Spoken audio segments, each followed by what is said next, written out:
संसद का बजट सत्र आज से होगा शुरू। वित्त मंत्री सीतारमण आज आर्थिक सर्वेक्षण पेश करेंगी। कल 1 फरवरी को बजट होगा पेश।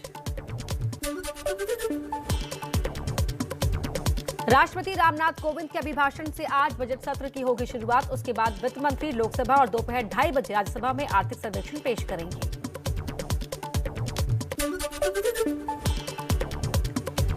बजट सत्र से पहले मीडिया को संबोधित कर सकते हैं प्रधानमंत्री मोदी। सुबह 10 बजे के करीब संसद परिसर में बजट सत्र को लेकर अपनी बात कह सकते हैं।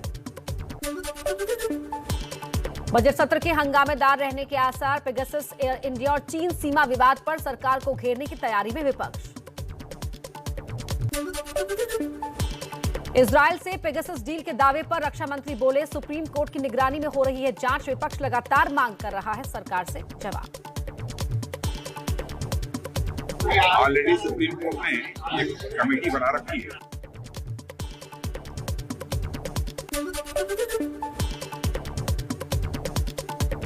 बजट को लेकर असम की महिलाओं की वित्त मंत्री से महंगाई घटाने की अपील। राशन और सब्जियों के दाम कम करने की ये चीज तो जानते हैं कि सब चीज जो आवश्यक चीज है वो भी महंगी होती जा रही है। कि हमारी खाद्य सामग्री को थोड़ा सा दाम उसको ठीक किया जाए, एक तो ये मध्यम वर्गीय परिवार के लिए काफी ही अच्छा रहेगा।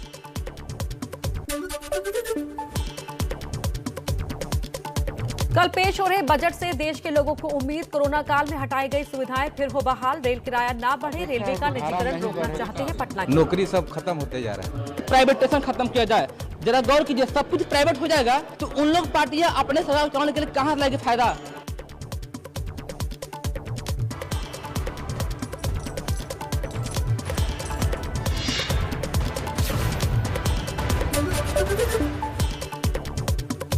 प्रधानमंत्री मोदी आज दोपहर पश्चिमी यूपी के 5 जिलों के मतदाताओं को वर्चुअली संबोधित करेंगे। पूरे यूपी में 98 जगहों पर लगाई गई है बड़ी स्क्रीन। लखनऊ में भी भव्य तैयारी। हापुड़ में योगी ने मुजफ्फरनगर दंगों की दिलाई याद। एसपी पर साधा निशाना। बोले, अखिलेश देते थे दंगाइयों को संरक्षण। गर्मी जो अभी किराना में और मुजफ्फरनगर में कुछ जगह दिखाई दे रही है ना, ये सब शांत हो जाएगी इसके बाद।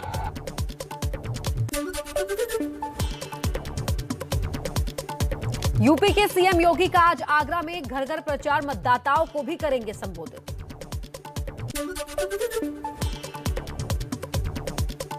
समाजवादी पार्टी के अध्यक्ष अखिलेश यादव आज दोपहर 1 बजे मैनपुरी की करहल सीट से भरेंगे पर्चा। पहली बार विधानसभा चुनाव लड़ रहे हैं अखिलेश। एबीपी न्यूज पर समाजवादी पार्टी के अध्यक्ष अखिलेश यादव का योगी सरकार पर हमला। बोले, योगी सरकार ने कोई काम नहीं किया। जिन्होंने 4.5 साल कोई काम न किया हो, 5 साल पूरा मौका मिला, दिल्ली की सरकार का सहयोग मिला, उसके बाद उत्तर प्रदेश का हालत क्या है।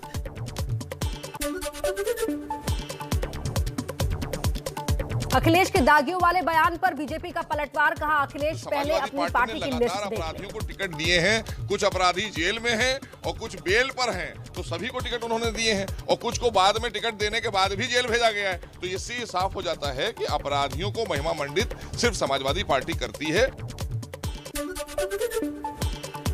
यूपी चुनाव में कांग्रेस का नया दांव। चुनाव में समर्थन के लिए 1 करोड़ महिलाओं को पत्र भेजेंगी प्रियंका गांधी।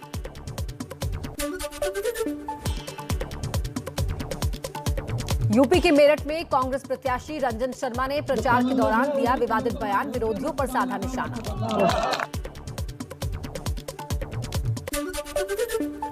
यूपी में आजम खां के बेटे और स्वार सीट से एसपी के उम्मीदवार अब्दुल्ला का आरोप। कहा, मेरा पीछा किया जा रहा है। बीजेपी के उम्मीदवार मुझे मारने के लिए रच सकते हैं साजिश।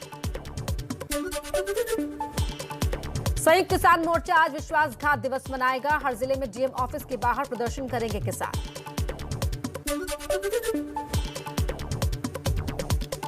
कांग्रेस नेता हार्दिक पटेल ने वाराणसी में घर घर जाकर किया प्रचार। लोगों से मांगे वोट। पटेल की पार्टी पदाधिकारियों के साथ बैठक भी हुई।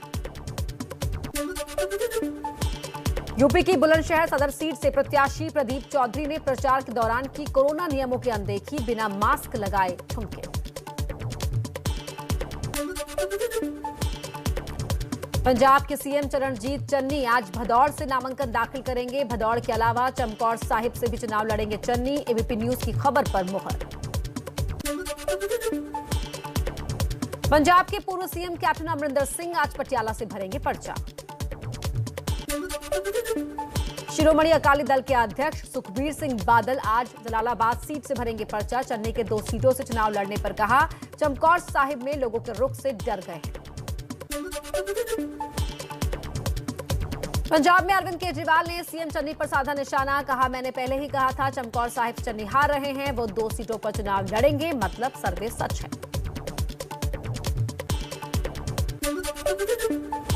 अकाली दल के अध्यक्ष सुखबीर बादल ने एबीपी न्यूज से कहा, कांग्रेस में सिद्धू की चल रही है, चन्नी के भाई तक को नहीं दिया टिकट, मजीठा के खिलाफ रची गई साजिश। कांग्रेस छोड़ बीजेपी में शामिल हुई यूपी के विधायक अदिति सिंह के पति को पंजाब में झटका। अदिति के पति अंगद सिंह का कांग्रेस ने नवा शहर से काटा टिकट। सतबीर सिंह सैनी को टिकट दिया। बरनाला से पवन बंसल के बेटे मनीष को भी कांग्रेस ने दिया टिकट। अकाली दल के नेता विक्रम मजीठिया की याचिका पर आज सुप्रीम कोर्ट में सुनवाई। ड्रग्स केस में गिरफ्तारी पर रोक की मांग को लेकर मजीठिया ने दाखिल की है अर्जी। चुनावी राज्य गोवा में केंद्रीय गृह मंत्री अमित शाह का प्रचार। राहुल गांधी पर साधा निशाना। बोले, राहुल मोदी फोबिया से पीड़ित है। राहुल गांधी के हिंदुत्ववादी वाले बयान पर सियासी बवाल। बीजेपी ने कहा, उन्हें हिंदुओं के खिलाफ बोलने में आता है आनंद। राहुल ने कहा था, एक हिंदुत्ववादी ने की थी बापू की हत्या। एआईएमआईएम प्रमुख असदुद्दीन ओवैसी का ट्वीट। लिखा, गांधी जी मुस्लिम परस्त थे, इसलिए गोडसे ने की हत्या। गोडसे के वंशज जब भारत से बाहर जाते हैं तो गांधी के कसीदे पढ़ने पर मजबूर हो जाते हैं। महाराष्ट्र कांग्रेस के अध्यक्ष नाना पटोले का बयान। कहा, गोडसे ने गांधी जी का वध किया था, कांग्रेस ने वध शब्द का हमेशा किया है विरोध।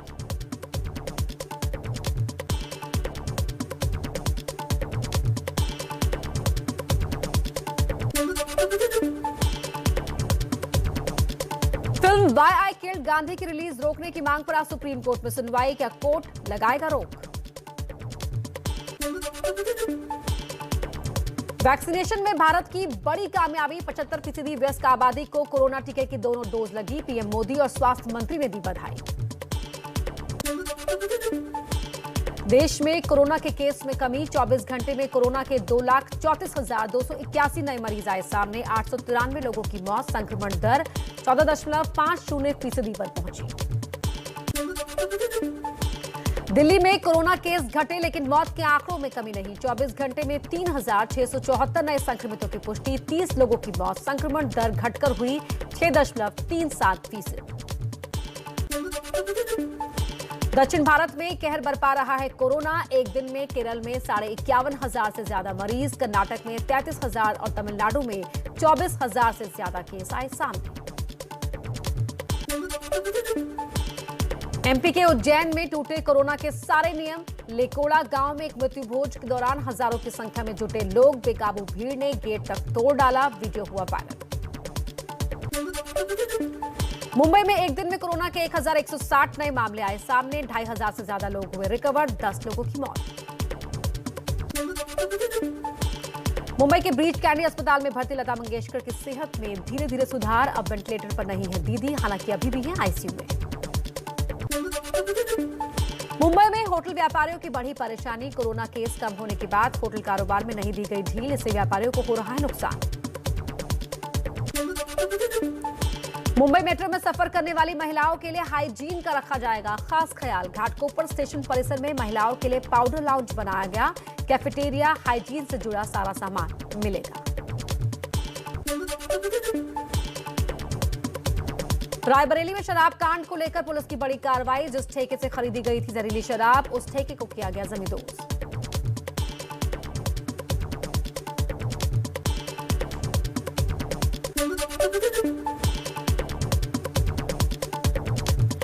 बिहार के वैशाली में कैदियों को हाजीपुर जेल में शिफ्ट कराने के लिए 22 किलोमीटर की पैदल यात्रा। जेल प्रशासन ने अधिकारियों से गाड़ी की मांग की थी, लेकिन अधिकारियों ने पैदल ले जाने का सुनाया फरमान। दिल्ली के आईजीआई एयरपोर्ट पर विदेशी महिला से 2 किलो कोकीन बरामद। कोकीन की कीमत 43 करोड़ रुपए। लाओस से दिल्ली आ रही महिला बैग की फॉल्स कैविटी में छिपाकर ला रही थी कोकीन। ईपीएफओ के सामाजिक सुरक्षा दायरे में आए एयर इंडिया के 7,453 कर्मचारी कर्ज में डूबी इस एयरलाइंस का अधिग्रहण टाटा समूह ने किया है। बीते सप्ताह विदेशी बाजारों में तेजी से तेल तिलहन की कीमतों में सुधार। दूसरी ओर सरसों तेल तिलहन और सोयाबीन की कीमतों में आई गिरावट। महिला आयोग के नोटिस के बाद गर्भवती महिलाओं के लिए एसबीआई ने नए नियमों पर लगाई रोक। 3 महीने से ज्यादा समय की गर्भवती महिलाओं को अस्थायी रूप से अनफिट मानने का नियम बनाया था। दफ्तर नहीं लौटना चाहते 82% कर्मचारी, लोगों को पसंद आ रहा है work from home. Tech talent outlook का सर्वे। चोरी के मोबाइल हैंडसेट का इस्तेमाल रोकने के लिए एक्शन प्लान बनाएंगे भारत और आसियान देश। भारत के साथ हुई दूसरी आसियान डिजिटल मिनिस्टर्स बैठक में कार्य योजना को दी गई मंजूरी। राफेल नडाल ने रूस के दानिल मेदवेदेव को हराकर ऑस्ट्रेलियाई ओपन टेनिस का खिताब जीता। पहले 2 सेट हारकर भी नडाल ने शानदार वापसी कर खिताब पर किया कब्जा।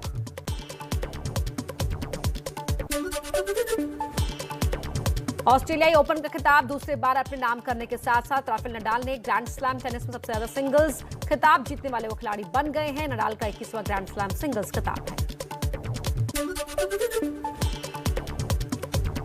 प्रो कबड्डी लीग के मुकाबलों में पिंक पैंथर्स और तमिल थलाइवास की टीम ने जीत हासिल की। फिलहाल अंक तालिका में दिल्ली टॉप पर है। दूसरे और तीसरे नंबर पर हैं बेंगलुरु और पटना की टीमें।